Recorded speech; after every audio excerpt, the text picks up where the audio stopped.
మాజీ అధ్యక్షుడు మధ్వదేవ్ ఇప్పుడున్న పుతిన్కి ముందు ఆయన వదిలేసినే ఆయన దగ్గర ఆయన అధ్యక్షుడిగా ఉన్నప్పుడు కేజీబీ ఏజెంట్గా పనిచేస్తున్నాడే పుతిన్. ఆయన దిగిపోయి ఈయనకి అప్పచెప్పినటువంటి పరిస్థితి. సరే గోర్బచేవ్ అవన్నీ వదిలేస్తే ఆ తర్వాత కాలంలో జరిగినట్టు ఈ మధ్వదేవ్ ఇప్పుడు పుతిన్ టీంలో వన్ ఆఫ్ ద మెంబర్, కీలకమైనటువంటి మెంబర్. మధ్వదేవ్ మీద ఇప్పుడు ట్రంప్ విరుచుకుపడుతున్నాడు, తీవ్ర ఆగ్రహం వ్యక్తం చేస్తున్నాడు. మధ్వదేవ్ లాంటి వాళ్ళకి పిచ్చెక్కిపోయింది అంటున్నాడు.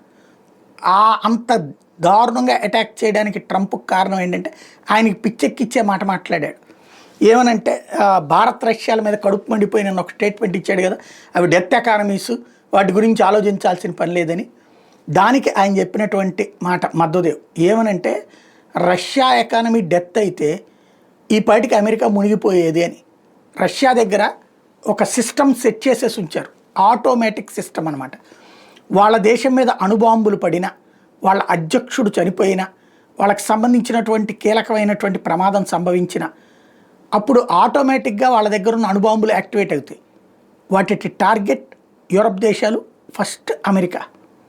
మా డెత్ ఎకానమీ అయితే మా ఆటోమేటిక్గా మా అణువస్త్రాలు వచ్చి అమెరికాని నాశనం చేసి ఉండేవి, కాబట్టి అది గుర్తుపెట్టుకో అని చెప్పాడు. దాంతో ఏం మాట్లాడుతున్నావు నువ్వు అంటూ రెచ్చిపోతున్నాడు ట్రంప్.